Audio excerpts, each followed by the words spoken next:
I didn't think the CG could get any worse. We've got some more character interactions, and see just how amazing Mr. Amazing really is, along with guidelines so strict that you'd think that this is an episode about certain websites' terms of service. We're at lucky number 7 of DonBrothers. Haruka, who we will now just call Plagiarist, takes a special weekly course in which regular-ass folks can just wander into school and talk about their lives, teaching life experience. Is that really a thing? 'Cause that definitely would not fly here. Today's teacher just so happens to be Mr. Red Cheeks himself, Shinichi.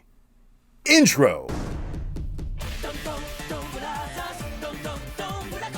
Anyone else hypnotized into watching the cast dance with this theme? It's almost as if they're telling me something. No. I may be liking the show, but y'all's gears be looking like trash. Shinichi teaches the class on his abstract-minded nature being the purest way to live life. He's never had a job and hasn't touched money in ages, as money is the source of all human entanglement and disorder. Shinichi clearly suffers from chromatophobia, which is the fear of money, and as such, he looks for alternate forms of payment, or self-gratification in gratuitous imagination. He pretend eats so well that the students can visualize it themselves. So if he pretends eats, does that mean that he pretends I'm not even gonna ask, because you know that the answer is yes. He gets everyone to invest in their imagination, and old buddy over here in the back is just killing it. Plagiarist tries imaginating a dance with her prince hero, and instead imagines a fight with the Hitotsuki, getting too into it and almost strikes perfect Taro. Yup, looks like there are 2 volunteer teachers this week. We get our first shot of the monster of the week, being designed after the Earth, which is Chikyu in Japanese, so it's 5-man's time. We get InuBrother on the scene, and they forgot to render this man's shadow.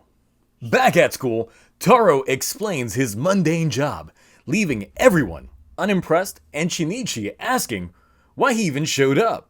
John Po. He lost in a game of rock, paper, scissors, and of course, we know his backstory on that. If he's asked what he's gonna throw out, he will answer and lose.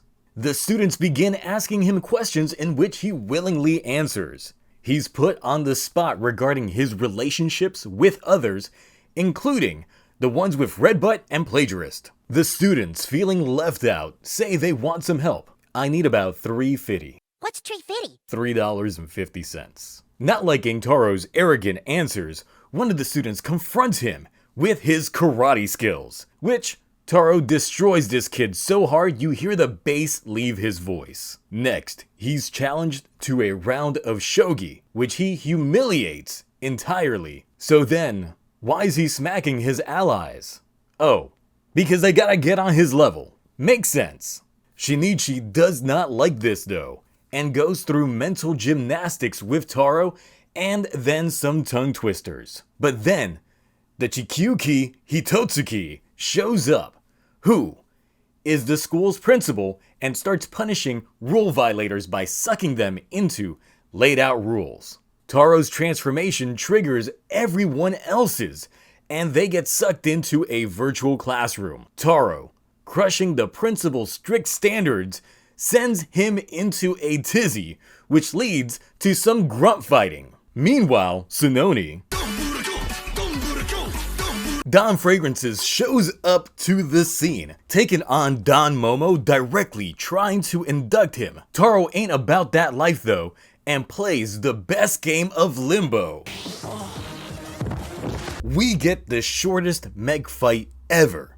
It was literally like a minute and a half. Unheard of. I love it. DonBro 7 gives us some more character insight, but still reaffirms the notions that we had before. Taro is OP as hell, but attacks his companions out of a training perspective, so they can get better and not hold him back. Shinichi, taken aback by Taro's continued superiority, does not quite get the full revelation change that Tsuyoshi had last episode. So that's still all left on the shelf. Haruka really seems the most closed-minded of them all, but it really shows in just how selfish these characters are in their own self-interest. And challenged to their line of thought from someone who just seems unworthy of it still feels like a step back for them. It's misunderstandings galore. It was a fun episode, even if we don't get much advancement in regarding the characters, really. So I'm gonna end up giving this episode a B. I'm still enjoying the show's characters, but I have no idea what direction this show is attempting to go in, and still no clue on any endgame potential, or even mid-game potential. There is no plan, and you can really feel it. However, it looks like early in the game, we're gonna get the answers regarding that whole potential love triangle that was set up earlier. So maybe next episode, that will already get thrown out. How are you guys feeling about this episode and its lack of shadows? Still sticking with it, or do you think you'll take a break? Let it get somewhere with its plot and then binge it? Honestly, I wouldn't blame you if you went that route. So, that's it for me. Until next time, bye.